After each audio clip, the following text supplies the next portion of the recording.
That's all.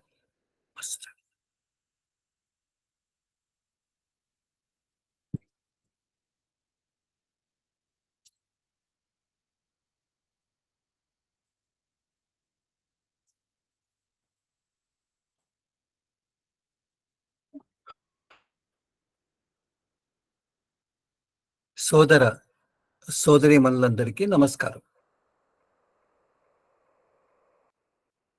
మనం ఈనాడు మన spiritual anatomy, book reading, English to Telugu 36వ సెషన్‌లో ఉన్నాం.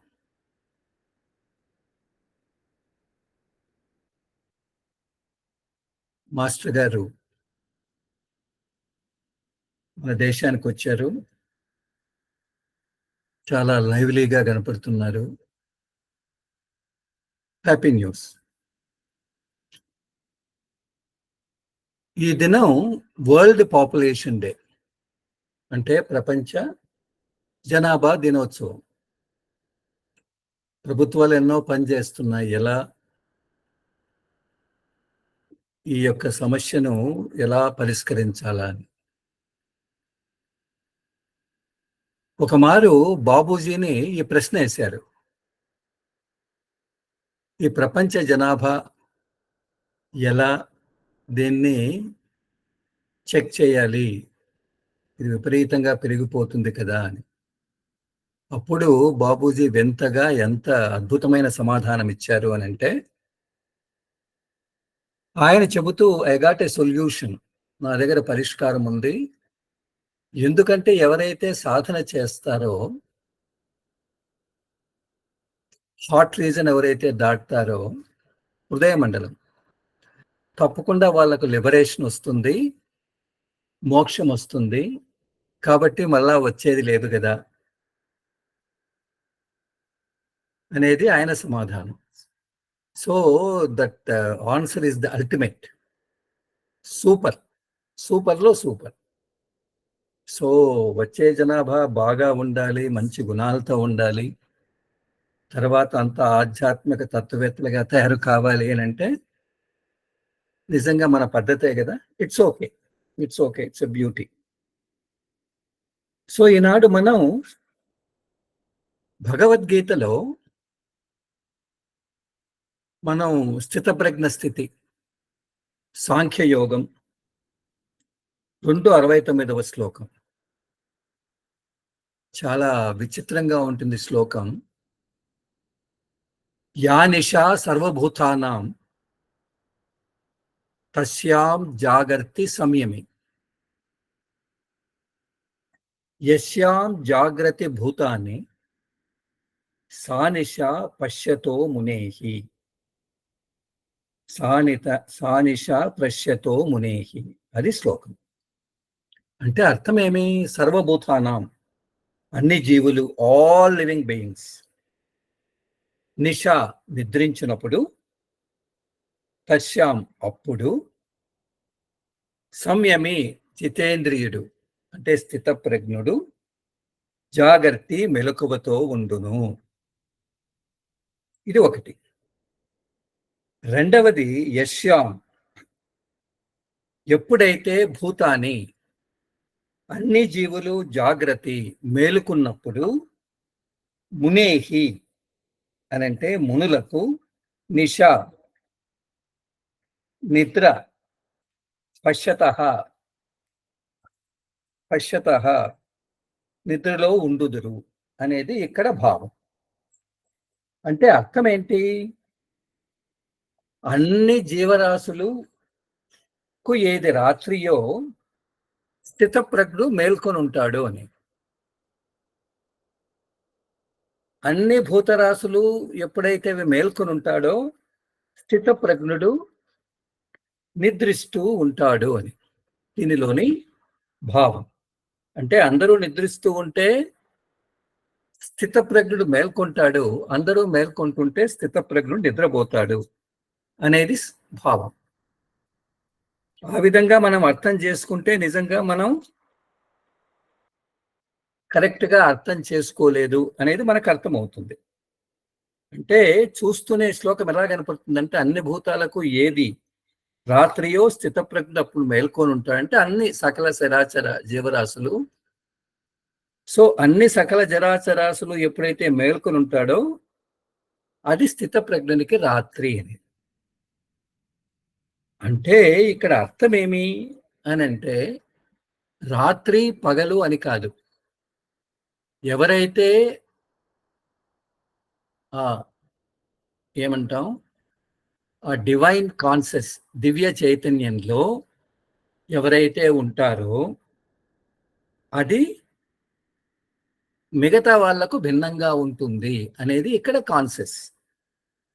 అంటే మనం చూస్తుంటాం కదా, మనదంతా యోగ జీవితం, మిగతాదంతా భోగ జీవితం, అంతే కదా. కాబట్టి అరే సహజ మార్గ అంటే వాళ్ళు వినరు. కానీ మనకు సహజ మార్గంలో ఉండే ఈ ఆధ్యాత్మికతలో ఉండే టేస్ట్ మనకు తెలుస్తుంది. కాబట్టి మనం ఒక కాన్షియస్ లో ఉంటాము, వాళ్ళు ఇంకొక కాన్షియస్ లో ఉంటారు. కాబట్టి దీన్ని కృష్ణుడు ఎలా చెప్తాడు అని అంటే, వాళ్ళంతా మేల్కొన్నప్పుడు మనం నిద్రపోతాం. అంటే వాళ్ళంతా ప్రాపంచిక జీవనంలో ఉన్నప్పుడు మనం ప్రాపంచిక జీవితంలో ఉన్నా ఎప్పుడూ మెడిటేటివ్ స్టేట్ లో ఉంటాము, అంతే కదా. వాళ్ళంతా నిద్రపోతున్నప్పుడు అంటే దీనంతా పట్టించుకోకుండా ఎప్పుడైతే నిద్రపోతూ ఉంటారో మనం మాత్రం ఎప్పుడు మనం ఆ కాన్షియస్ లో మనం ఉంటాము అనేది భావం. సో ఈ శ్లోకం విని ఒకడేమనుకున్నాడంటే రాత్రంతా మేల్కుంటే మనకు మోక్షం వస్తుందని.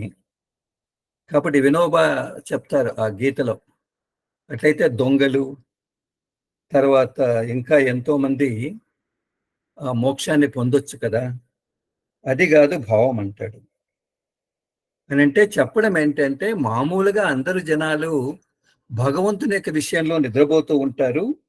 నిజమైన బుని మనలాంటి యోగులు ఆ సత్యతత్వాన్ని చూడడానికి ప్రయత్నం చేస్తూ ఉంటారు అనేది దీంట్లో మనం నేర్చుకోవలసింది. సంతోషం. ఓకే, మనం ఇప్పుడు మన స్పిరిచువల్ అనాటమీ పుస్తకానికి వెళ్తాం. ఓకే, సో స్పిరిచువల్ అనాటమీలో మనం 76వ పేజీలో ఉన్నాం. 76 కదా, 76వ పుటలో ఉన్నాం. ఇదే మనం చూస్తున్నాం లాస్ట్ టైం. నిజంగా ఈ ఎస్పెషలీ ఈ చాప్టర్ అంటాం కదా, చక్రాస్, కామన్ ట్రైట్స్ అండ్ లొకేషన్స్. చక్రాలు, సామాన్య లక్షణాలు, అవి ఏ స్థానాలు అనే ఈ చాప్టర్ ఉంది కదా, చాలా ముఖ్యమైన చాప్టరు, గగురు పొడిచే చాప్టరు, మనకు పూర్తిగా అభ్యాసానికి సంబంధించిన చాప్టర్. కాబట్టి డీమిస్టిఫైయింగ్ చక్రాస్ ఎప్పుడైతే అన్నామో అంటే ఏంటి, మనం ప్రిన్సిపల్ ఆఫ్ ఇన్వర్టెండో, సో చక్రాల యొక్క రహస్య భేదనాన్ని గురించి మనం ఆలోచిస్తున్నాం.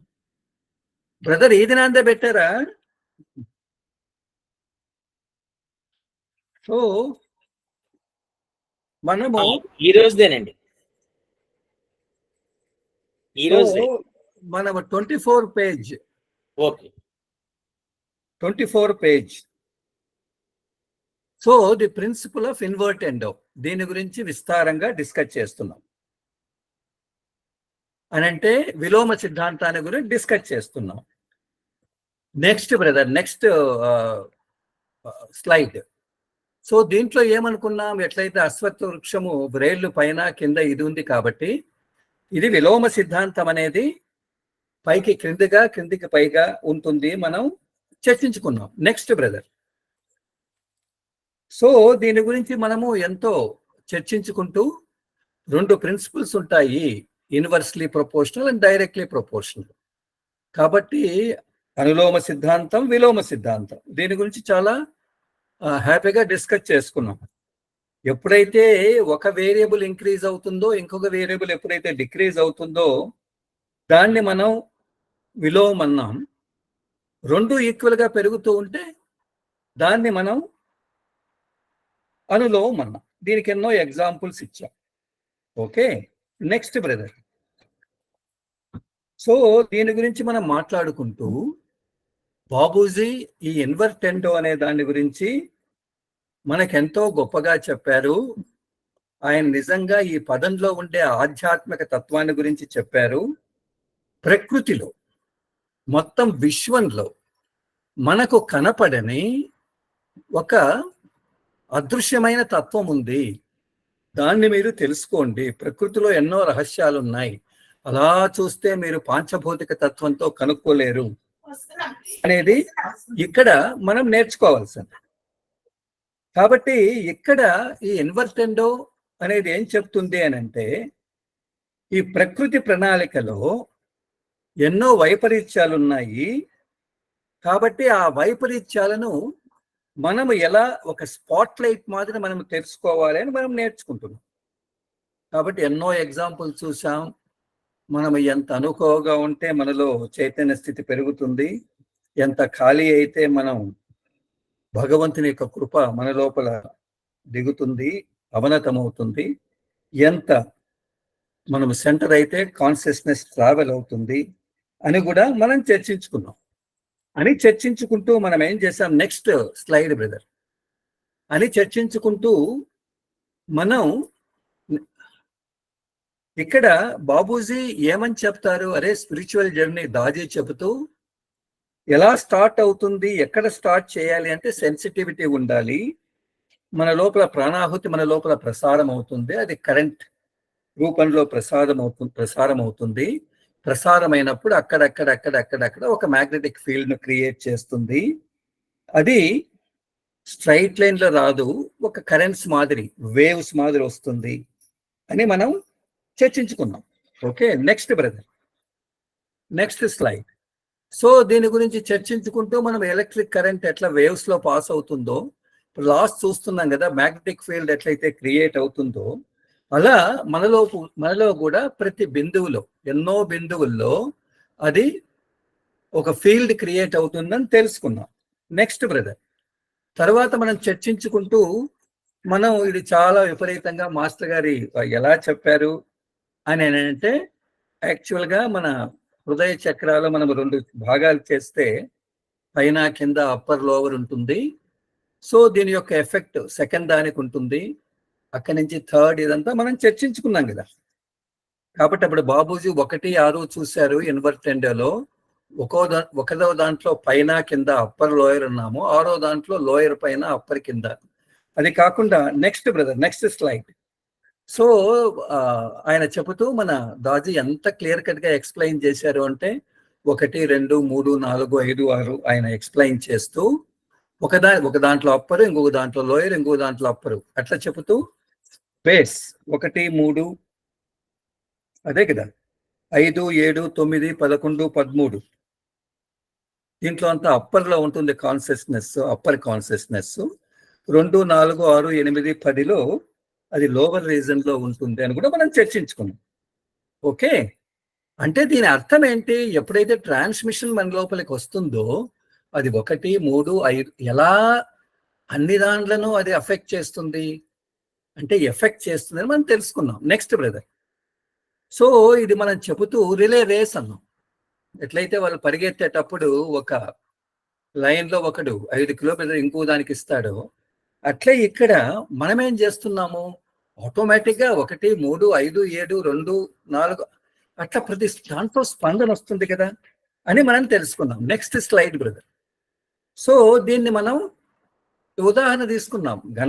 గణాధిపతి కావాలి అని అంటే అప్పుడు టెస్ట్ పెడతారు కదా. టెస్ట్ పెడితే ఇమ్మీడియట్ గా కుమారస్వామి మొత్తం విశ్వాన్ని చూసానికి పోతాడు, కానీ గణపతి మాత్రము ఆయనకు తెలుసు ఏమని, తల్లిదండ్రుల నుంచి 3 తూర్లు మనం చుట్టాము అని అంటే మనం దాన్ని చేరొచ్చు. అంటే దీంట్లో ప్రాసెస్ ఏంటి, అసలు ఈ బొమ్మలంతా ఎందుకు అని అంటే సహజ మార్గ పద్ధతి, హార్ట్ఫుల్నెస్ పద్ధతి, మిగతా పద్ధతుల కంటే ఎలా మనల్ని సత్వరంగా మనము చేరవలసిన మూలాన్ని, సెంటర్ను చేరుస్తుంది అనేది ఈ ఇంటర్ కనెక్టెడ్, అంటే చక్రాలకు మధ్య ఉండేటువంటి పరస్పర ఆ కనెక్షన్ ఏదైతే ఉందో అది మన లోపల ఇన్వర్టెండో క్రియేట్ చేస్తుంది. మీకు తెలియకుండానే ఆటోమేటిక్గా సెట్ అవుతుంది. ఎప్పుడు ఎప్పుడంటే మనం సరిగా ధ్యానం చేస్తూ సిట్టింగ్స్ తీసుకుంటూ గ్రూప్ సిట్టింగ్స్ లో పాల్గొంటూ బండారాలో పాల్గొంటూ ఇవన్నీ ఉంటే ఆటోమేటిక్ గా అవుతుంది అనేది దీంట్లో ఉండేటువంటి మహత్తరమైన విషయం. నెక్స్ట్ బ్రదర్, ఇంతవరకు మనం చర్చించుకున్నాం. ఓకే, నిజంగా ఇది చాలా మందికి అర్థమవుతుందో లేదో, నేను సిఏ చదివేటప్పుడు మాకు మేనేజ్మెంట్ ఒక సబ్జెక్ట్ ఉంది. దాంట్లో పర్ట్ సిపిఎం అంటాం. పర్ట్ సిపిఎం అంటే ప్రోగ్రామ్ ఎవాల్యుయేషన్ రివ్యూ టెక్నిక్ అని, క్రిటికల్ పాత్ మెథడ్ అని. ఇప్పుడు ఒక ప్రాజెక్ట్ చేయాలంటే, ఒక ఇండ్లు కట్టాలంటే మనం ఎలా తొందరగా కట్టాలి అని అంటే, మామూలుగా మనం ఏం చేస్తాము, బేల్దాన్ని పిలుస్తాము. ఓకే, తర్వాత అదంతా ఫౌండేషన్ అయిపోయి తర్వాత ఎలక్ట్రీషియన్ పిలుస్తాము, తర్వాత ఇంకొకరిని పిలుస్తాము, తర్వాత ఇంకొకరిని పిలుస్తాము. అట్లా పని జరుగుతుందా? కాదు కదా, కాదు కదా. మనము ఎప్పుడైతే బేల్దాన్ని పిలుస్తామో, ఎలక్ట్రీషియన్ పిలుస్తామో, మిగతా ఎవరెవరు లోపల ఇంటీరియర్ డెకరేషన్ చేయాలి అందరినీ పిలిచి ఏది ఎప్పుడు ఎలా అలాగని అనుకుంటే ఒక పని ఎన్ని రోజులు పడుతుంది, ఆ పని చేసే లోపల మిగతా ఎన్ని పనులు చేయొచ్చు, ఇటుకలను పేర్చుకోవడమా, సిమెంట్ తెచ్చుకోవడమా, ఇవన్నీ చేసుకోవచ్చు కదా ఆ పని జరిగేటప్పుడు. ఓకే, ఒక పక్క మనము ఏమంటాం, ఫౌండేషన్ వేసిన తర్వాత మనం గోడలు పెట్టేటప్పుడు మిగతా ఎలక్ట్రికల్ వర్క్ అవన్నీ ఆటోమేటిక్గా చేసుకోవచ్చు కదా అనేది సిద్ధాంతం. కాబట్టి ఇక్కడికైనా మనం బొమ్మను చూస్తే స్టార్ట్ అనే చోటు నుంచి ఫినిష్కు ఒక పనికి 6 రోజులు పడితే మిగతా పనులు కంప్లీట్ చేస్తాం. కాబట్టి ఇది నిజంగా మనం ఇక్కడ ఏదైతే మనం చూస్తున్నామో స్పిరిచువల్ అనాటమీలో ఇన్వర్టెండో అనే ప్రిన్సిపల్ మనకు పనికొస్తుంది. పెద్ద ప్రాజెక్ట్స్ ఉంటాయి కదా, పెద్ద పెద్ద ప్రాజెక్ట్స్ ఎంత తొందరగా చేయాలి, ఎలాంటి వాడు ఎన్నో చేస్తూ ఉంటాడు కదా, ఇవన్నీ కూడా మనం గమనిస్తున్నాం. కాబట్టి ఇది ప్రాజెక్ట్ మేనేజ్మెంట్ టెక్నిక్ అన్నమాట. కాబట్టి realistically finish a project. Okay, so మనం ఇప్పుడు పుస్తకం లేక వస్తాం. పుస్తకం లేక వస్తూ పేజ్ నెంబర్ 76 దీని గురించి మనం చర్చించుకుంటున్నాం. ఓకే, దీంట్లో 1, 2 థర్డ్ పేర ఇది చదివాం, మళ్ళా చదువుతున్నాం.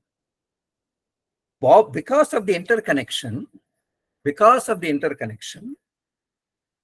similar vibratory patterns are observed across the set of chakras. The odd number chakras share certain patterns and even number chakras share a different pattern. Understanding interconnection is significant discovery. In the mundu brother, munde slide munde brother, yeah. Understanding interconnection is a significant discovery because it helped design a meditation practice where one can work in parallel across the anatomy instead of serially taking up one chakra after the another. This is the beautiful ఏమంటాం working Heartfulness లో ఎంత సత్వరితంగా మనం వెళ్ళొచ్చు అని అంటే, ఇక్కడ ఏం చెప్తున్నాడు, ఎప్పుడైతే చక్రాలకు మధ్య సంబంధం ఉంది, అందరూ చూశారు కదా, ఎంతో మంది చక్రాల గురించి రాశారు కదా, ఎంతో మంది మన ఋషులు యోగులు. అయితే Babuji discovery, maybe Lalaji discovery ఏంటి అని అంటే, సరే ఒకదాని తర్వాత ఒక తర్వాత ఎన్ని రోజులు పడుతుందో తెలియదు, అయితే వాళ్ళు పరిశోధన చేసి ఎంత సత్వరంగా మనల్ని ముందుకు తీసుకెళ్ళాలి, మనల్ని త్వరితంగా తీసుకోవాలని వాళ్ళు పరిశోధన చేసి ఒక చక్రానికి ఒక ఇంటర్ కనెక్షన్ ఉంది, ఇన్వర్టెండో ఉంది. మనం ఎంత గొప్పగా మన ప్రీతమ రాజే ఎక్స్ప్లెయిన్ చేశారు, లాస్ట్ క్లాస్ లో విన్నాం కదా. ఇక్కడ ఆయన చెబుతూ ఆడ్ నంబర్ అంటే బేసి నంబర్ 1, 3, 5, 7, 9, 11, 13 దాంట్లో ఒక ప్యాటర్న్ ఉంది, ఒక నమూనా ఉంది. మనం చూసాం కదా, అప్పర్ పైనే ఉంది. అదే విధంగా ఈవెన్ నంబర్ లో కూడా ఒక ప్యాటర్న్ ఉంది, కదా, ఒక నమూనా, మన నమూనా లోవర్ పైన ఉంది. ఇది మనం తెలుసుకున్నాం కదా. ఎప్పుడైతే ఒక చక్రాకు ఇంకొక చక్రాకు ఉండేటువంటి ఆ ఇంటర్ కనెక్షన్, ఆ సంబంధం అనేది మనము ఎప్పుడైతే ఇన్వర్టెండో విలోమంగా మనం గన ఎప్పుడైతే అర్థం చేసుకున్నారో, that is a significant discovery అని అంటారు. అని అంటే మనం చేతులెత్తి అరే బాబూజీ ఇంత డిస్కవరీ చేశారు, చాలా గొప్ప పరిశోధనలో ఆయన అన్వేషణ చేశారు, కనుక్కున్నారు అని అంటున్నాడు. అంటే ఏంటి? మనము ఎప్పుడైతే ధ్యానం చేస్తామో సహజ మార్గ పద్ధతిలో, థాట్ఫుల్నెస్ ప్రాక్టీస్లో ఇదేం చేస్తుంది? ఏదో ఒకదాని తర్వాత ఒకటి అలా కాకుండా ఆటోమేటిక్గా ఒక దాంట్లో చేశామంటే దాని యొక్క vibration odd numbers then even numbers లో అన్ని దాంట్లో స్పందన జరుగుతుంది అనేది ఎంత గొప్ప అన్వేషణ, ఎంత గొప్ప డిస్కవరీ. నాకైతే పులకితమవుతాను. సో అంత గొప్ప అన్వేషణ చేసి మన ముందు పెట్టారు. లేకపోతే ఇది ఎప్పుడు వస్తుందో తెలియదు అనే దాన్ని ఎంత సూక్ష్మతమం చేశారు. అరే ఇది చేయాలంటే ఒకటి నుంచి ఇంకో దానికి 45 సంవత్సరాలు పడుతుంది, తర్వాత ఇంటూ పడుతుంది అనే దాన్ని ఎలా మనం ఆలోచించే వాళ్ళం. మిగతా వాళ్ళు కూడా ఆలోచిస్తారు, ఏంటి ఇది ఇలా చెప్తున్నారు అని. అంటే వాట్ ఈస్ ది డిస్కవరీ? మన పెద్దలు ఇక్కడ అన్వేషించి తెలుసుకున్నారు అని. అంటే చక్రాల్లో ఉండేటువంటి ఆ ఇంటర్ కనెక్షన్, పరస్పర సంబంధం, ఆ ఇన్వర్టెండో విలోమాన్ని కనుక్కొని, అరే ఇలా ఒక తూరి కన్నా మనం స్పందింప చేశామంటే అలా జరుగుతుంది, ఇంకొక తూరి స్పందింప చేశామంటే ఇలా జరుగుతుంది, కాబట్టి చక్రాల్లో ఉండేటువంటి ప్రోగ్రెస్ అలా జరుగుతుంది అనేది మనం ఇక్కడ నేర్చుకుంటున్నాం. సో లాస్ట్ పేరాలో మాస్టర్ చెబుతూ think of this way, you are building a house. An efficient way to build a house is to line up the masons, electricians, plumbers, and carpenters on a schedule and ensure that once the foundation is laid, the masons start the structure. While the masons work on the structure, electricians can run the conduits for the cables. The parallel work is efficient and synchronized. అదే కదా మనం ఇక్కడ చర్చించుకునేది, programme evaluation review technique and CPI అని. అంటే ఏంటి? అదే master గారు ఇక్కడ చెప్తున్నారు. ఆయన ఎంత పకడ్బందీగా చదివారో తెలియదు, కానీ ఇది ఎలా ఉంటుంది అంటే, ఒక ఇంటిని మనం కడుతున్నాం. ఓకే, కట్టినప్పుడు మనము సమర్థవంతంగా ఇంటిని మనము తొందరగా కంప్లీట్ చేయాలంటే ఏం చేస్తాం? మన బేల్దార్లను, ఎలక్ట్రీషియన్లను, ప్లంబర్స్ను, కార్పెంటర్లను వీళ్ళందరినీ లైన్అప్ చేస్తాం. లైన్అప్ చేసి వాళ్ళకు ఒక షెడ్యూల్ ఇస్తాం. ఓకే, ఏమని షెడ్యూల్ ఇస్తాము, ఏమని ప్రణాళిక ఇస్తాము? ఒక తూరి ఫౌండేషన్ గన వేస్తే మేసన్స్, ఒక తూరి ఫౌండేషన్ వేస్తే తర్వాత మేసన్స్ ఏం చేస్తారు? స్ట్రక్చర్ కడతారు కదా. ఎప్పుడైతే బేల్దార్లు బిల్డింగ్ అంటే గోడలు ఎప్పుడైతే స్టార్ట్ చేస్తారో, అప్పుడు ఎలక్ట్రికల్ వాళ్ళు ఏం చేస్తారు? భూమిలో ఎలక్ట్రికల్ సిస్టమ్స్ ఉన్నాయి కదా, వాళ్ళు ఏం చేస్తారు అని అంటే, కేబుల్స్ కావాల్సిన కండ్యూట్స్ కదా, మన కేబుల్లు పంపించాలి అంటే గోడలో, అంటే వైర్లు పంపించాలి అని అంటే దానికి ఎక్కడెక్కడ రంధ్రం పెట్టాలి, ఇవన్నీ కూడా భూమిలో ఏమైనా పెట్టాలా, ఇవన్నీ కూడా ఆటోమేటిక్గా రెండు ఈక్వల్గా జరుగుతుంది కదా. కాబట్టి ఒక పని చేసేటప్పుడు, ఒక పని 6 రోజుల్లో చేయాలనుకో, ఆ పని లోపల అదే టైంలో మిగతా ఎన్ని పనులు చేయొచ్చు, అలా ప్లాన్ వేసి ఏదైనా ఒక మేజర్ ప్రాజెక్ట్ను కట్టచ్చు అనేది ఇక్కడ సిద్ధాంతం. ఓకే, కాంట్రాస్ట్ దిస్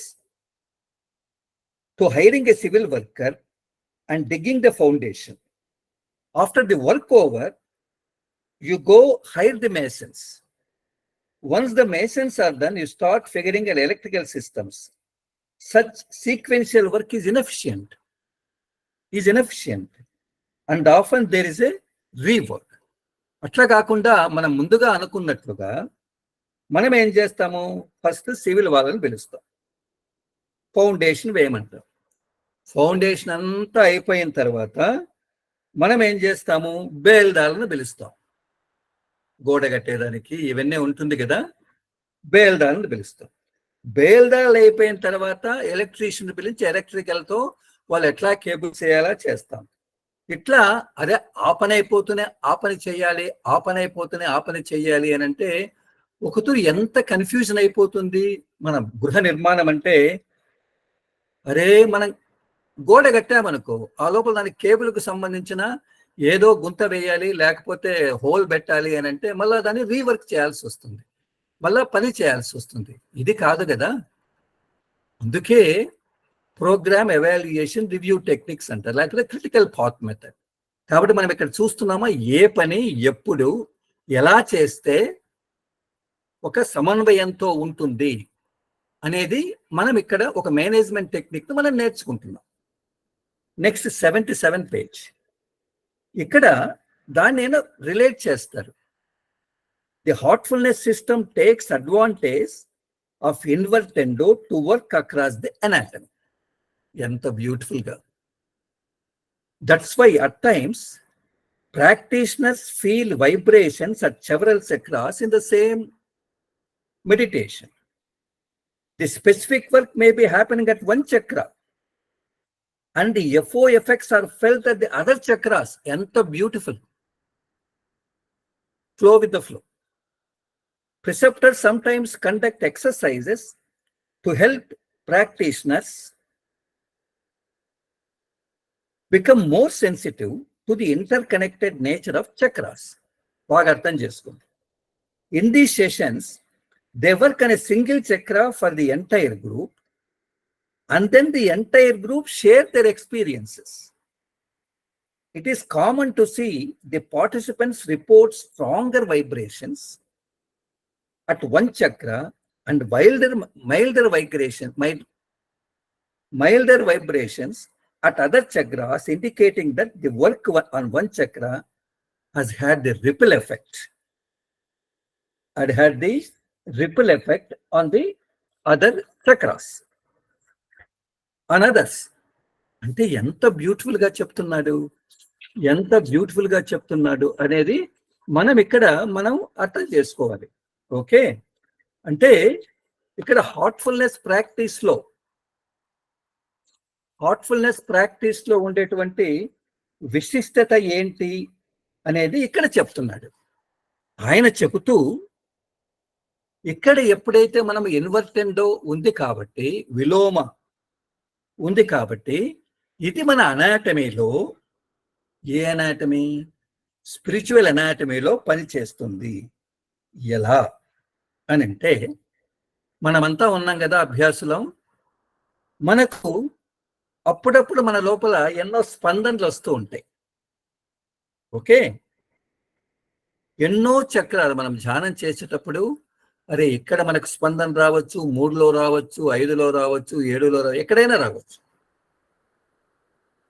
అంటే అర్థం ఏంటి, పనేమో ఒక చక్రాలో జరుగుతూ ఉంటుంది. రిసెప్టర్ సెట్టింగ్ ఇచ్చినా, మనకు సత్సంగంలో కూర్చున్నా ఒక చక్రాలో పని జరుగుతూ ఉంటుంది.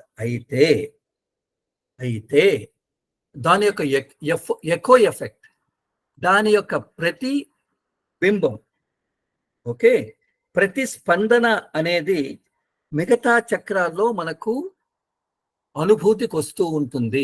ఓకే, అనుభూతికి వచ్చినా లేకపోయినా దాంట్లో పని జరుగుతూ ఉంటుంది అనే ఒక నగ్న సత్యాన్ని ఇక్కడ బ్రేక్ చేశారు. దీన్ని ఆయన చెబుతూ, ప్రిసెప్టర్స్ ఒక తూరి ఏమని చెప్తూ ఉంటారంటే, అరే బాబు మీరందరూ సిట్టింగ్ కూర్చోండి, మీరు కళ్ళు మూసుకొని మిమ్మల్ని మీరు గమనించుకోండి. ఈ గమనమే లేదు మనకు, రిఫ్లెక్షన్. బీ సెన్సిటివ్, సునిశ్చితంగా మిమ్మల్ని మీరు పరిశీలించుకోండి. మీ లోపల ఒక చక్రమే పనిచేస్తుందా, మిగతా చక్రాల్లో కూడా ఆ పరస్పర సంబంధం అనేది ఉందా, మిగతా చక్రాల్లో కూడా వైబ్రేషన్స్ ఉన్నాయా అని పరిశీలించండి. సో ఆ సెషన్స్ చేసినప్పుడు అప్పుడు ఏమవుతుంది, వాళ్ళు ఒక చక్రా మీదనే ట్రాన్స్మిట్ చేయొచ్చు, ఒక చక్రా మీదనే పని చేయొచ్చు, ది కన్సర్న్ ప్రిసెప్టర్. అయితే అయితే అంటే గ్రూప్ ఉంటారనుకో, 10 మందో 15 మందో 30 మందో, వాళ్లకు కూర్చోమని చెప్పి కళ్ళు మూసుకొని చెప్పి మీరు పరిశీలించండి మీ లోపల ఏం జరుగుతూ ఉంది.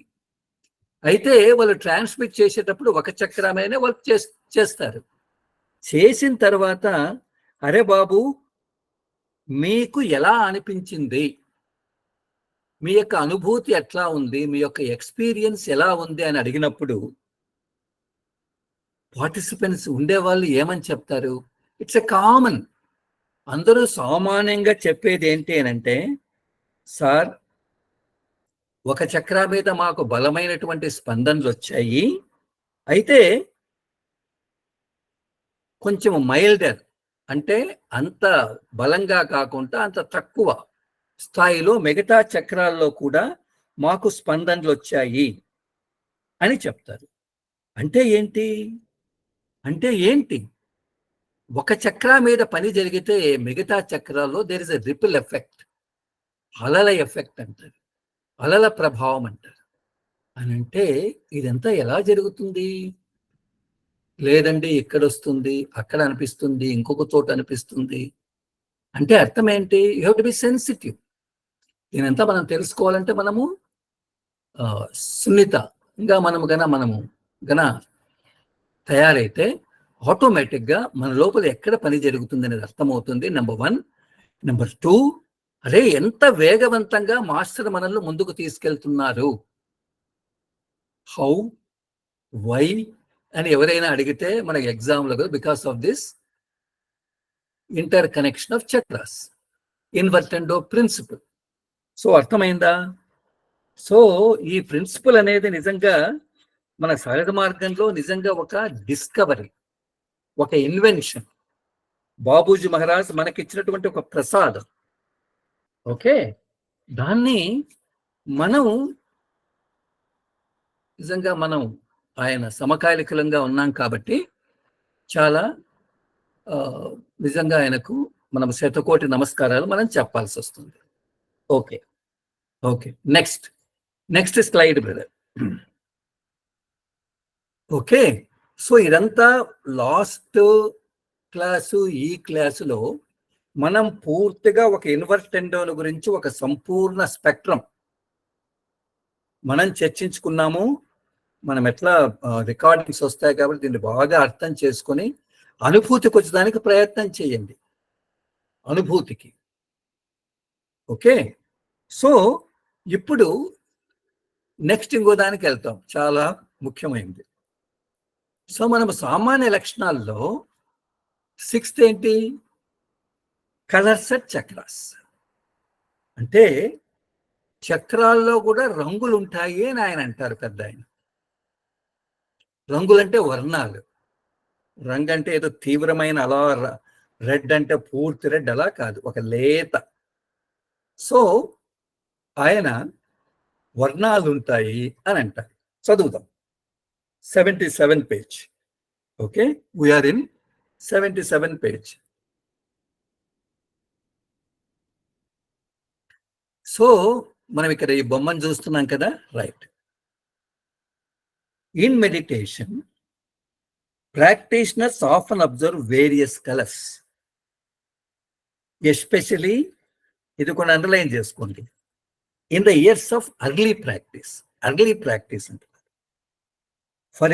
for instance when work happens at the first chakra, a yellow light may appear during meditation. Similarly, depend on the chakra, you might see white, pink, orange, red, green or bluish colors. These colors can appear as a gentle glow, a gradient. పదాలు ఎంత బాగా వాడతారు, a gradient, or as a flash in your meditation. Kya baat hai? When moving from one chakra to another, there is often intermingling of chakras. Kya baat hai? Not everyone notices colors. Not everyone notices colors. Some individuals may observe colors, while others may be more attuned to vibrations, movement, or feeling that arise during meditation. Ultimately, what is most important is to stay attentive to the sensations or experiences that arise during the meditation without judgment or expectation. ఎంత గొప్పగా చెప్తాడు. నిజంగా spiritual anatomy. Okay, so పెద్ద ఆయన ప్రీతమ దాజీ ఏం రాస్తారు అంటే, మనము ధ్యానంలో సాధకులు మొట్టమొదటి ఆరంభ సంవత్సరాల సాధనలో వాళ్ళ లోపల ఎన్నో కలర్స్, రంగులు రావడం అబ్జర్వ్ చేస్తారు, పరిశీలిస్తారు అని అంటున్నాడు.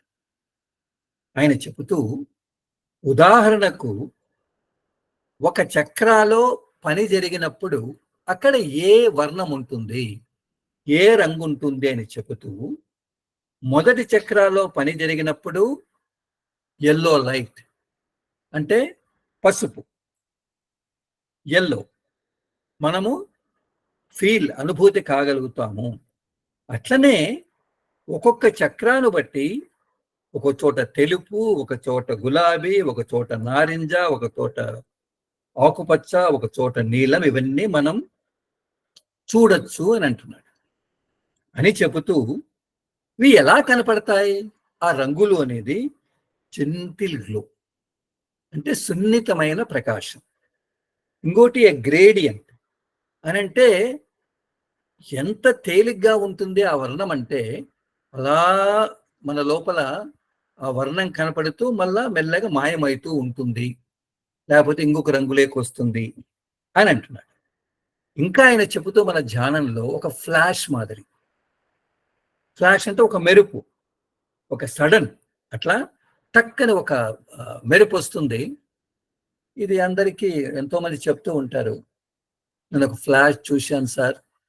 నలుపు అందరూ చెప్తూ ఉంటారు, కానీ వైట్, ఇట్లా ఎన్నో కలర్స్ అని చెబుతూ, ఇంకా ఆయన చెబుతూ, ఒక చక్రా నుంచి మనం ఇంకొక చక్రాకు వెళ్ళేటప్పుడు ఒక చక్రా కాదు, ఇంటర్మింగ్లింగ్ అంటే పరస్పరం ఒకదానికొకటి ఇంకొకటి కలిసి ఎన్నో రంగుల్లో మనకు అనుభూతి చెందొచ్చు అని అంటున్నారు. అయితే ఆయన చెబుతూ, అందరూ ఈ చక్రాలను నోటీస్ చేస్తారా, చూస్తారా? నో, చేయకపోవచ్చు. ఒకవేళ మనకు వచ్చినా కానీ మనము దాన్ని గమనించకపోవచ్చు. కొందరు ఏం చేస్తారు, కొందరు రంగుల కోసం, రంగులు ఎలా ఉంటుంది అని దాని మీద అబ్జర్వ్ చేస్తారు. ఇంకొందరు మన లోపల ఎక్కడ మనకు ఆ కంపనలు వస్తున్నాయి, ఎక్కడ మన లోపల స్పందన వస్తూ ఉంది, దాని మీద అటెంటివ్ గమనమై ఉంటారు. కొందరు మన లోపల ఫీలింగ్ ఎలా ఉంది అంటే, ధ్యానంలో కూర్చున్నప్పుడు నాకు ఎటువంటి అనుభూతి ఉంది, ప్రశాంతంగా ఉందా, డిస్టర్బ్డ్గా ఉందా, లేకపోతే చాలా అబ్జార్బ్డ్గా ఉందా. సో ధ్యానంలో కూర్చున్నప్పుడు కొందరు ఏం చేస్తారు, రంగులను చూడొచ్చు, లేకపోతే వైబ్రేషన్స్ చూడొచ్చు, కంపనలను, మనలో ఆ భావ అనేది ప్రశాంతతను వాళ్ళు అనుభూతి చెందొచ్చు అని అన్నారు. కాబట్టి మనం ఇక్కడ చూస్తున్నామా, 5 చక్రాలు, దీన్ని పంచ కోశాలు కూడా మనం చర్చించుకుందాం. ఇప్పుడు ఎల్లో అంటే పసుపు వర్ణం, అది మొదటి అన్నమయ కోశ, అది మనం చర్చించుకున్నాం కదా. అట్నే మనం రెండవది ఉంది కదా, ఆత్మచక్ర, అది ఎరుపు రంగులో ఉంటుంది, మనం ఇక్కడ చూస్తున్నాం. మూడవ చక్ర ప్రాణమయ, అది అంటే ఫైర్ పాయింట్ అంటాం కదా, అగ్ని, అది తెల్ల రంగులో ఉంటుంది, తెలుపు వర్ణంలో ఉంటుంది అని మనం చర్చించుకున్నాం. ఇట్లా నాలుగవది ఏంటి? యా, ఒకటవ బిందువులో ఉండేది ఎల్లో కలర్, పసుపు. రెండవ బిందువులో ఉండేది తెలుపు. మూడవ బిందువు అయినటువంటి మనోమయ కోశం నలుపు, అంటే 5. నాలుగవ బిందువు అయినటువంటి విజ్ఞానమయ కోశం, అదే కదా. సో అది ఆకుపచ్చ, అదే కదా వాయుతత్వం అంటాను. యా. సో ఈ 5 రంగులు మనం చూస్తున్నాం కదా. అయితే ఆయన చెబుతూ ఏమని చెప్తారు అంటే, ultimately what is most important is to stay attentive to the sensations or experiences that arise during meditation without judgment or expectation. ఇది చాలా ముఖ్యమైనది. అయితే మీకు ఎన్నో రంగులు కనపడవచ్చు, ఎన్నో కంపనలు కనపడవచ్చు, ఎన్నో స్పందనలు కనపడవచ్చు. ఇవన్నీ మనకు ధ్యానంలో కనపడతాయి. అయితే ఇది ఇట్లా ఉంది, మనము ఏది కూడా ముందు ఇది ఇట్లానే రావాలి అని ఆశించకూడదు. Without expectation. అది ఆటోమేటిక్గా వస్తుంది, ఆటోమేటిక్గా వెళ్ళిపోతుంది. ఓకే. కాబట్టి అరే ఇది వచ్చింది కదా, ఇది ఇలా ఉంటుంది అని అనుకోవాల్సిన అవసరం లేదు. నేను చాలా మందిని చూస్తూ ఉంటాను, అంతవరకు తెలియని వాళ్ళు ఉన్నట్టుండి, లేదు సార్ ఇక్కడ మీరు చెప్పారు కాబట్టి ఎల్లో కలర్ కనపడింది, రెడ్ కలర్ కనపడింది. అరే యార్, this is the biggest problem. ఈ మన లెక్చర్స్ లో మాస్టర్ ఏమంటారంటే, దిస్ ఇస్ అ మ్యాప్ కదా, ఇది ఒక ఛాయాచిత్రం, ఒక గ్లోబ్ కదా, ఇది చిత్రపటం కదా. అరే నాన్న ఇట్లా ఉంటుంది, ఆయన పొందిన అనుభూతిని ఆయన చెప్తున్నారు. మనము దీని మీద మళ్ళా దాని గురించి ఎక్కువ ఆలోచించకుండా ఎప్పుడైనా ఆ స్థితి వచ్చినప్పుడు మనము దాన్ని గమనించాలి అనేది భావం. కాబట్టి రంగుల గురించి మనం తెలుసుకున్నాం కదా. మనకు ఎన్నో రంగులు కనపడతాయి బాబు. కొంచెం మనము సెన్సిటివ్గా ఉంటే అది ఎలా ఉంటుంది అని అంటే, జెంటిల్ గ్లో, అంటే ఎంతో తేలిగ్గా, గ్రేడియంట్, ఎంతో తేలిగ్గా లేకపోతే ఒక ఫ్లాష్ మాదిరి మన లోపలికి వస్తుంది. కొంతమంది చూడొచ్చు, కొంతమంది చూడకపోవచ్చు. కొందరు రంగులు కనపడవచ్చు, లేకపోతే వైబ్రేషన్స్ మీద వాళ్ళు దృష్టి పెడతారు. Next slide brother. సో దీంట్లో ఆయన రాశారు, ఇక్కడ మనం జస్ట్ ఆయన రాశారు కాబట్టి మనం ఈ బొమ్మలు పెట్టాము. ఒకటి ఎల్లో లైట్, తెలుపు, ఆకుపచ్చ, ఎరుపు, పింక్, కరెక్టేనా తెలియదు, బ్లూ, తర్వాత ఆరెంజ్, తర్వాత రూబీ కలర్. పింక్ అంటే యాక్చువల్గా గులాబీ రంగు ఉండాలి, బ్లూ అంటే నీలం కలర్, ఆరెంజ్ నారింజ, రూబీ అంటే ముదురు ఎరుపు రంగు, దాన్నే కెంప్ అంటామా, ముత్యం. సో ఇటువంటి రంగులంతా ఎన్నో మనకు అనుభూతిలోకి రావచ్చు అనేది ఇక్కడ భావం. కాబట్టి కామన్ ట్రైట్స్ లో మనం ఇన్వర్టెండో నేర్చుకున్నాము, తర్వాత రంగుల గురించి చేర్చుకున్నాం. నెక్స్ట్ ఇంకో దానికి వెళ్తాం. నెక్స్ట్ స్లైడ్ బ్రదర్, ఇది చాలా గొప్పగా ఉంటుంది. సో నెక్స్ట్ కామన్ ట్రైట్స్ లో 2 దానిల గురించి చెప్తారు ఆయన. మనము 77 పేజ్ లాస్ట్ లో ఉన్నాం. Moment and vibration. మూమెంట్ అంటే కదలిక, తర్వాత స్పందన, అదే హిందీలో అయితే గతి అంటారు. మూమెంట్ అంటే గతి, కదలిక ఎలా ఉంటుంది, వైబ్రేషన్ ఎలా ఉంటుంది. ఇక్కడ మనం బొమ్మలు చూస్తున్నాం కదా, సరే ముందు చదువుకొని బొమ్మలు చూస్తాం. ఓకే నెక్స్ట్ స్లైడ్ వెళ్ళండి brother. Next slide. So movement of chakras అంటే ఈ సామాన్య లక్షణంలో మనం 2 దానిలను చూస్తాం. ఒకటి మూమెంట్, దాని గురించి ఇప్పుడు చర్చించుకుంటున్నాము, కదలిక ఎలా ఉంటుంది. తర్వాత స్పందనకు తర్వాత వస్తాం. సో మూమెంట్ ఎలా ఉంటుంది అని అంటే, పులకిస్తాం మనం. Chakras spin along the vertical axis like the hands of a clock. Some chakras spin in clockwise direction while others move in counterclockwise direction. there is one chakra that is still we say moody. All chakras have a direction, but it is in the first 5 chakras which form the heart region that the movement is most palpable. ఎంత గొప్పగా చెప్తాడు ఆయన. చెప్తూ ఎట్లయితే మనం గడియారంలో దాని ఆ చేతులు కదులుతాయి కదా, గంటల ముళ్ళు, నిమిషాల ముళ్ళు, ఇంకా సెకండ్ల ముళ్ళు. అదేవిధంగా చక్రాలలో ది స్పిన్ అంటే తెలుసు కదా మీకు. స్పిన్ అంటే బొంగరము ఇలా తిరుగుతుంది కదా, ఎలా? ఆన్ ది వర్టికల్ యాక్సిస్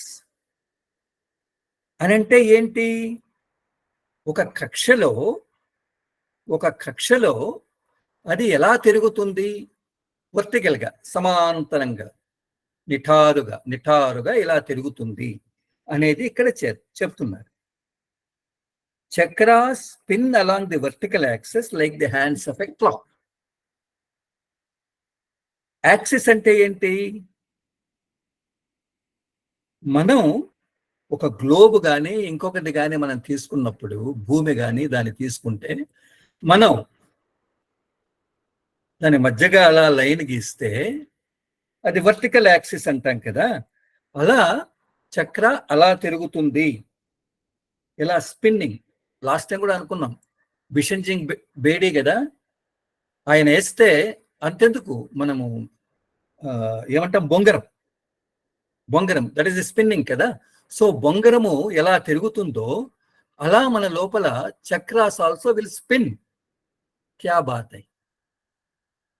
ఎలా అని అంటే నిఠారుగా ఉండేటువంటి కక్షలో తిరుగుతుంది. ఎట్లయితే మన గడియారంలో దాని యొక్క చేతులు తిరుగుతాయో, ముళ్ళులు తిరుగుతాయో అని అంటున్నాడు. అని చెబుతూ కొన్ని చక్రాలు సవ్య దిశలో క్లాక్ వైజ్ తిరుగుతుంది, కొన్ని చక్రాలు అపసవ్య దిశలో తిరుగుతాయి. అయితే ఒక చక్ర మాత్రము అది మూడిగా ఉంటుందట, చింతతో ఉంటుంది. పాట ఏదో ఉంటుంది కదా, చింతించవలదు సీతమ్మ తల్లిని. కాబట్టి అది ఎలా తిరగొచ్చు, అలా తిరగొచ్చు, మనం చెప్పలేం. అయితే ప్రతి చక్రాకు అది సవ్యంగా తిరగాలన్నా, క్లాక్ వైజా, యాంటీ క్లాక్ వైజ్ అనేది ఒక డైరెక్షన్ ఉంటుంది. అయితే హార్ట్ రీజన్ లో ఉండే 5 చక్రాస్ ను మనం మన హృదయంలో మనం పరిశీలిస్తే దాని యొక్క మూమెంట్ ఇట్ ఈస్ పాల్పబుల్. అంటే మనము ఖచ్చితంగా గమనించవచ్చు అని అంటున్నాడు. ముందు స్లైడ్కి వెళ్దాం. సో ఇక్కడ మనం చూస్తున్నామా మూమెంట్ ఆఫ్ చక్రాస్? ఒకటి ఇక్కడ చూస్తున్నామా, ఆ చక్ర అనేది వర్టెక్స్, ఆ సుడిగుండం అనేది ఎలా తిరుగుతుంది ఇక్కడ? క్లాక్ వైజ్, అంతే కదా, ఇలా తిరుగుతూ ఉంది. Clock 1 2 3 1 hour second. ఓకే. కొన్ని చక్రాలు యాంటీ క్లాక్ వైజ్, లేకపోతే కౌంటర్ క్లాక్ వైజ్. కొన్ని చక్రాలు బోత్ డైరెక్షన్స్, ఇట్లా తిరగచ్చు, అట్లా తిరగచ్చు, అంతే కదా. ఫస్ట్ చక్ర క్లాక్ వైజ్ తిరిగితే సెకండ్ చక్ర యాంటీ క్లాక్ వైజ్ తిరగచ్చు, మూడోది క్లాక్ వైజ్ తిరిగితే నాలుగోది యాంటీ క్లాక్, ఐదో దానికి వస్తుంది అది మూడి. అది ఇట్లా తిరగచ్చు, అట్లా తిరగచ్చు. అందుకే మాస్టర్ ఏమంటారంటే అది మూడి అండి, కాబట్టి అది ఏదో చింతలో ఉంటుంది అని అంటారు. అని చెబుతూ ప్రతి చక్రాకు ఒక డైరెక్షన్ ఉంటుంది, ఏ వైపు తిరగాల అనేది ఒక డైరెక్షన్ ఉంటుంది అని అంటున్నారు.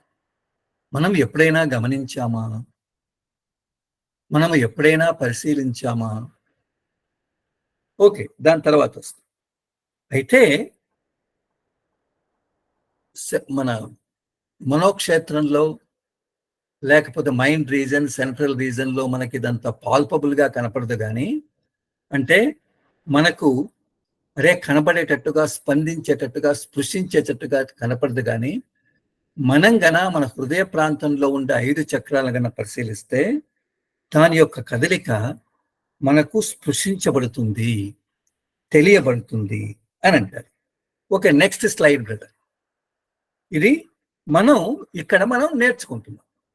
ఆయన ఇంకా చెబుతూ ఏం చెప్తారు ఇంకా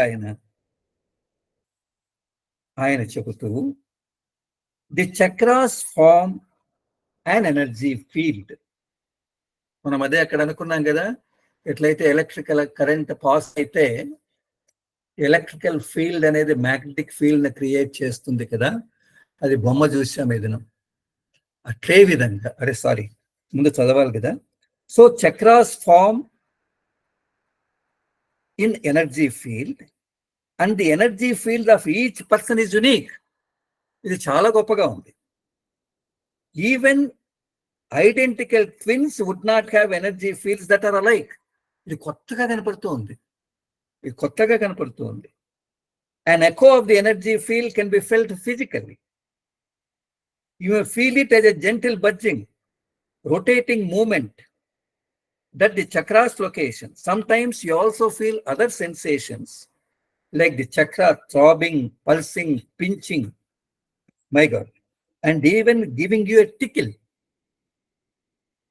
These are all types of vibrations one feels when a chakra is worked upon. ఒక చక్రం మీద పని జరిగితే ఎలా ఉంటుంది అనేది ఆయన ఎన్ని రకాలుగా చెప్తున్నారు. ఒకటి అనిపిస్తుంది, అరే మనకు కూడా ఇటువంటి వచ్చింటుంది కదా.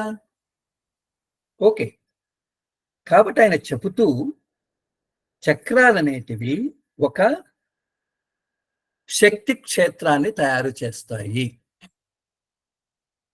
మ్యాగ్నెటిక్ ఫీల్డ్ మనం కరెంట్ దాంట్లో చూసాం కదా, ఒక శక్తి క్షేత్రాన్ని తయారు చేస్తాయి. ఓకే, అయితే ప్రతి ఒక్కరికి ఒక శక్తి క్షేత్రం ఉంటుందట, ఒక ఎనర్జీ ఫీల్డ్ ఉంటుందట. మేబీ వాళ్ళు అలానే రికగ్నైజ్ చేస్తారేమో. బాబూజీ దగ్గర మనం నిలబడుకుంటే మన ఎనర్జీ ఫీల్డ్ని బట్టి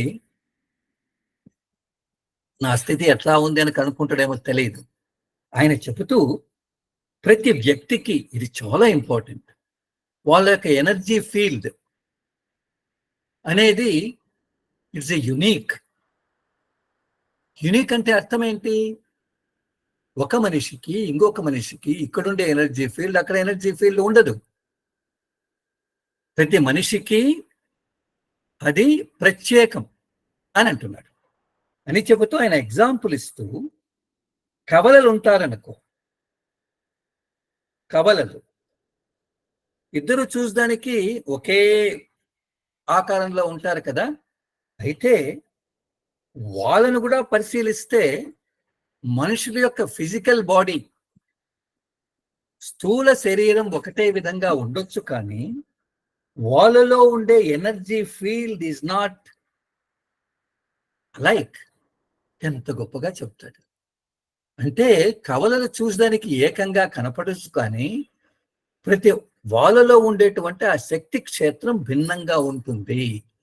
ఎవరిది వారిదే, అంతేనేమో, ఎవరిది వారిదే అనేది ఒక గగురుపాటు మనకిస్తుంది, మన గగురుపాటు మనకిస్తుంది అని చెబుతూ, అయితే ఈ ఎనర్జీ ఫీల్డ్, ఈ చక్రముల యొక్క ఆ శక్తి క్షేత్రం ఉంది కదా, దాని యొక్క స్పందన మనము you can feel it physically. ఎంత గొప్పగా చెప్తున్నాడు.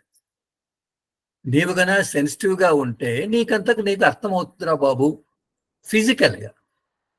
రే, నా లోపల ఈ ఎనర్జీ ఫీల్డ్ ఉంది, దాని యొక్క స్పందన నాకు అర్థమవుతూ ఉంది అనేది మనకు అర్థమవుతుంది అని అంటున్నాడు.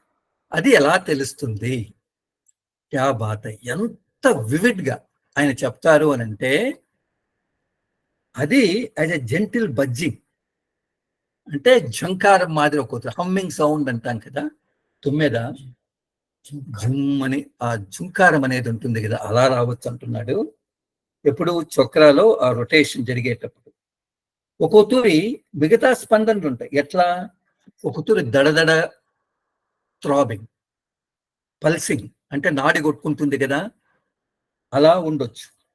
ఇంకొక తోరి పించింగ్, పించింగ్ అంటే మనం ఏమంటాం అట్లా, పించింగ్ అంటే ఇట్లా అంటాం కదా, ఏమంటాం దాన్ని, గిచ్చడం అనేది ఉంది కదా. సమ్ అదర్ స్లైడ్ వేసుకో. గిచ్చడం ఉంటుంది కదా, గిచ్చినట్లు ఉంటుందట, అంతే కదా పించింగ్ అంటే. అని ఇంకొకసారి టిక్కిల్ అంటే చక్కెలి గింత. ఇది నాకు ఎన్నోతో అనుభవం అయింది, కానీ ఇది నేను చెప్తున్నానంటే మరీ హాస్యాస్పదంగా ఉంటుంది, అలా వద్దు. సో మన లోపల ఉండే ఎనర్జీ ఫీల్డ్ ఒక్కొక్కరికి భిన్నంగా ఉంటుంది. అయితే దాన్ని మనం ఫిజికల్ గా మనం అనుభూతి చెందొచ్చు. ఒకరికి జంకారం మాదిరి ఒక్కొక్క ఎనర్జీ ఫీల్డ్ లో మనకు అనిపిస్తుంది, ఇంకొకరికి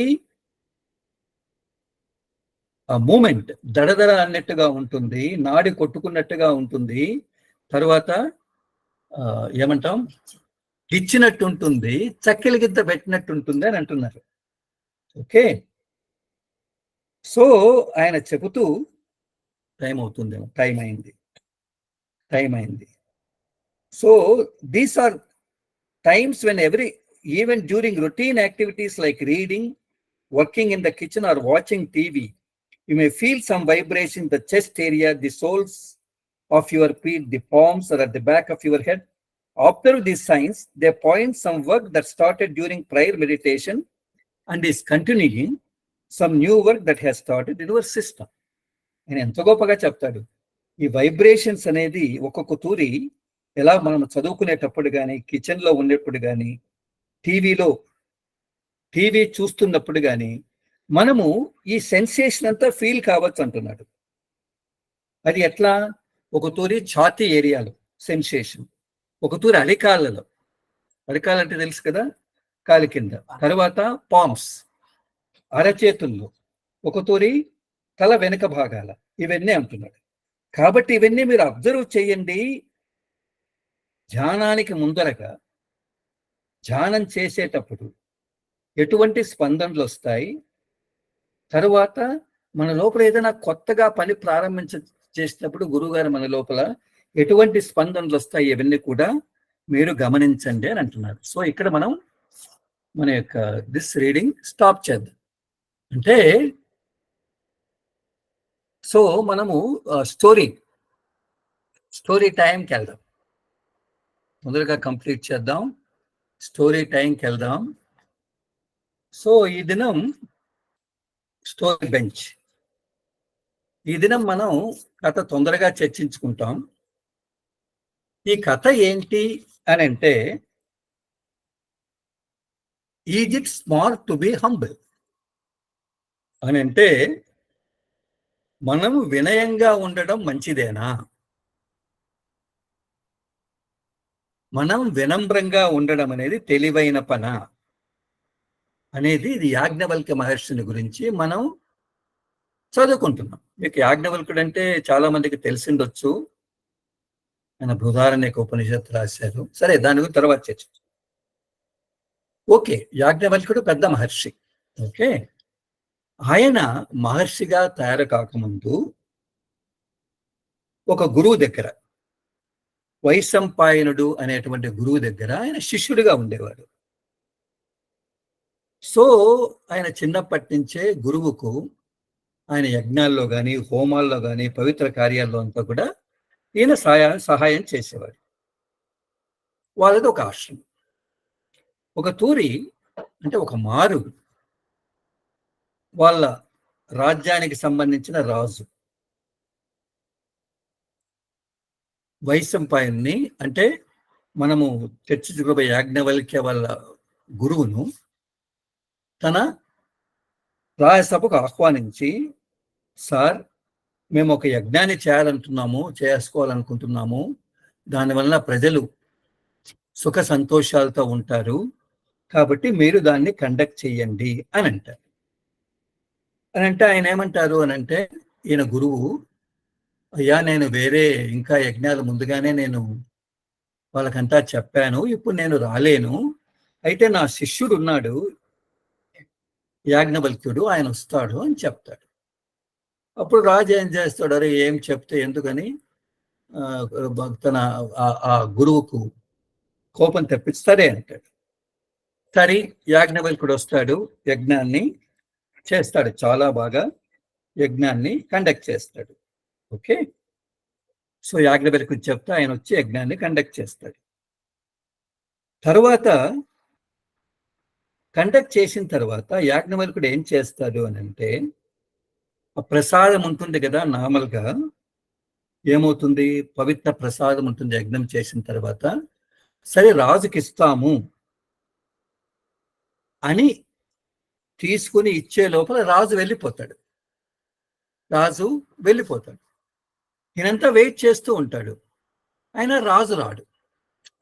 రాజు ఏమనుకుంటాడంటే ఎవరో సీనియర్, చిన్న బాయ్ కదా, ఎవరో సీనియర్ వచ్చి ఈయనకంటే పెద్ద ఆయన వచ్చి నాకు ఆ ప్రసాదం ఇస్తాడని అనుకుంటాడు. ఈయన చిన్నబ్బాయి కదా, ఈ చిన్నబ్బాయితో నేనేం తీసుకునేది ఈ ప్రసాదం అని ఆయన అహమాంది. ఓకే, సరే యాజ్ఞవల్కుడు చాలాసేపు నిరీక్షిస్తాడు, ఎంతవరకు రాలేదు. సో ఎంతవరకు రాకపోతే ఈయన కోపం వస్తుంది. కోపం వచ్చి ఆయన ఏం చేస్తాడు అని అంటే, ఆ ప్రసాదాన్ని ఒక డెడ్ లాగ్ అంటే ఒక కర్ర, ఎండిపోయిన కలప దుంగ ఉంటే దాని మీద ఇసిరి కొట్టేసి చెటపట్లాడుతూ వెళ్ళిపోతాడు. ఓకే ఓకే, తర్వాత కొన్ని రోజుల తర్వాత ఏమవుతుంది అని అంటే, ఏదైతే నిజంగా నిర్జీవంగా ఉండే ఆ కలప దుంగ ఉంటుంది కదా, అంటే ఏమంటాం, కట్టె, దాని మీద ఆకులు రెమ్మలు రావడం ప్రారంభిస్తాయి. ఇది రాజు గమనిస్తాడు, ఏంది కొన్ని దశాబ్దాలుగా అది ఎండిపోయింది, దీని మీద ఎట్లొచ్చాయి అని ఆలోచిస్తూ ఉంటే రాణి చెప్తుంది, మీకు తెలుసు కదా, ఈసారి మీరు యజ్ఞం చేశారు కదా, యాజ్ఞవల్కుడు అబ్బాయి వచ్చాడు, ఆ ప్రసాదాన్ని దాని మీద వేసి, ఆ దుంగ మీద వేసి, మీ కుటుంబం బాగుండుగాక, మీ కుటుంబం వృద్ధి చెందుగాక అన్నాడు, అందువల్ల అది జరిగింది అని చెప్తుంది. అప్పుడు గురువు అనుకుంటాడు, అయ్యయ్యో నేను ఉనింటే సరిపోయింది కదా, ప్రసాదం నాకు వచ్చిందంటే కుటుంబం అంతా బాగుండు కదా అనుకుని, సరేలే మనం ఏం చేయగలము అని తర్వాత కొద్ది రోజుల తర్వాత ఏం చేస్తాడు అని అంటే, మరుసటి సంవత్సరం కూడా ఎటువంటి యజ్ఞమే చేస్తాడు అని గురువు దగ్గరికి వెళ్ళి, ఈసారి మీరు లాస్ట్ టైం ఏ అబ్బాయిని పంపించారో యాజ్ఞవల్కుని పంపించి ఆయన ద్వారా దీన్ని చేయించండి అని అంటారు. అని అంటే ఆ గురువు వైశంపాయనుడు ఓకేనండి, మీరు చెప్పిన టైంకి ఆయన వస్తాడని చెప్పేస్తాడు. తరువాత గురువు యాజ్ఞవల్కుని పిలిపించి, బాబు నువ్వు వెళ్ళు, ఈసారి క్రతువు అక్కడ చెయ్యి అని అంటాడు. అప్పుడు యాజ్ఞవల్క్యుడు, అదెలా అవుతుంది, ఆయనకు మీ మీద అసలు గౌరవమే లేదు, ఎందుకు అని అంటే, అతను నేను ప్రసాదం ఇచ్చాడు అంటే ప్రసాదం తీసుకోకుండా మిమ్మల్ని అవమానపరిచాడు, ఆ లోపల వెళ్ళిపోయాడు అని. అంటే గురువు అంటాడు, అయ్యా బాబు నువ్వు చిన్నవానివి, నీకింకా మెచ్యూరిటీ రాలేదు, సరే నీకు మెచ్యూరిటీ రాలేదని నువ్వు చికాగ్గా మాట్లాడుతున్నావు, ఆయన తప్పు చేశాడు అనుకో, కొంచెం క్షమించి నువ్వు యజ్ఞానికి వెళ్ళొచ్చు కదా అని అంటాడు. అని అంటే యాజ్ఞవల్కుడు ఏమంటాడు అని అంటే, నేను వెళ్ళను. ఎందుకు అని అడిగితే, let us not throw pearls before swine, పందుల ముందర ముత్యాలేసేది ఏంటి అని అంటాడు. గురువు కోపం వస్తుంది వైశంపాయనుడికి, నువ్వు ఇంత అహంకారంగా మాట్లాడతావయ్యా, నువ్వు నా మాట వింటావా లేదా. నేను వినను అని అంటాడు యాజ్ఞవల్కుడు. అయితే నేను ఇచ్చిన చదువంతా నీవు ఇచ్చేసేయి అంటాడు. యాజ్ఞవల్కుడు బాధపడుతుంది. అయితే కోపంతో, అంటే ఆ కాలము వాళ్ళు చదివిన చదువును తిరిగి వెనక్కి ఇవ్వాలంటే వాళ్ళు వాంతికి చేసుకునేవారట. ఆయన మొత్తం చదువునంతా వాంతికి చేసుకుని అక్కడి నుంచి కోపంగా వెళ్ళిపోతాడు. సో ఈయన గురువు ఏం చేస్తాడు, తన శిష్యులను పక్షులుగా తయారు చేసి, క్రౌంచ పిట్టలు అంటారు, లేకపోతే తిథిలి అంటారు, తయారు చేసి ఆయన ఏదైతే వాంతి చేసుకుంటాడో అదంతా తినమంటారు. తినిన తర్వాత మళ్ళా వాళ్ళు మనుషులుగా పుడతారు. పుట్టి ఆ చదువునంతా ఏదైతే ఆయన నేర్చుకున్నాడో దాన్ని కృష్ణ యజుర్వేదంగా ఆ పుస్తకాన్ని రచిస్తారు. దాంట్లోనే కృష్ణ యజుర్వేదంలో తైత్తిరీయోపనిషత్తుగా అది రచించబడుతుంది. అయితే మనవాడు ఎక్కడున్నాడు యాజ్ఞవల్క్యుడు? ఆయన అక్కడి నుంచి బయటకు వచ్చేసి సన్ గాడ్ సూర్యదేవుని ప్రార్థన చేస్తాడు కఠోరంగా. సూర్యుడు మెచ్చి ఏం కావాలి బాబు అని అంటాడు. అని అంటే ఆయన అంటాడు, మన యాజ్ఞవల్క్యుడు సూర్యునితో, ఏదైతే మీరు నాకు ఏది ప్రసాదించాలి అంటే, ఏది మీకు సంతోషాన్ని కలిగిస్తుందో, తర్వాత ఏది సమస్త ప్రపంచానికి సంతోషాన్ని, ఆనందాన్ని, అందరినీ సంతోష స్థలంలో కూర్చోబెడుతుందో అటువంటిది ఇవ్వమంటాడు. అంటే సూర్యుడు చాలా మెచ్చుకొని, అరే అబ్బాయి వైఖరి చాలా బాగుంది అని ఆయనకు జ్ఞానాన్ని ఇస్తాడు. అప్పుడు ఆయన ఒక పుస్తకం రాస్తారు, శుక్ల యజుర్వేదంలో బృహదారణ్యక ఉపనిషత్తు. అంటే ఈ కథ యొక్క అర్థం ఏంటి? మనం రాజును ఈ అబ్బాయిని చూస్తే ఇద్దరిలో అహంకారం ఉంది, అనుకువ లేదు. ఎప్పుడైతే అనుకువ వినయం అనేది ఎప్పుడైతే వచ్చిందో వారిని ముందుకు తీసుకుని పోతుంది. కాబట్టి మనకు అనుకువ వినయం అనేది నిజంగా మనము వినమ్రత కలిగి ఉండే తెలివైన పనే కదా. వాళ్ళు అలా ఉన్నారు కాబట్టే తర్వాత చివరికి తెలుసుకున్నారు. అందుకే బాబూజీ మహారాజ్ అంటారు, ఏమంటారు, మనం గొప్ప వాళ్ళమే, కానీ మనకంటే ఎదుటివాడు చాలా గొప్పవాడు అని ఎప్పుడైతే అనుకుంటామో అప్పుడు మనం ఇతరుల్లో ఉండేటువంటి ఆ గొప్పదనాన్ని, వాళ్ళలో ఎటువంటి మంచి గుణాలు ఉన్నాయి అనేదాన్ని మనం నేర్చుకోవచ్చు. అప్పుడు మాత్రం అది పురోగమిస్తుంది అని అంటారు. కాబట్టి అనుకువ వినయం ఎవరికైతే ఉంటుందో అది మన లోపల పరిణతి, ఎవాల్వ్మెంట్, వికాసం, డెవలప్మెంట్ జరుగుతుంది అనేది కథ. Thank you. నమస్తే, అందరికీ నమస్కారం.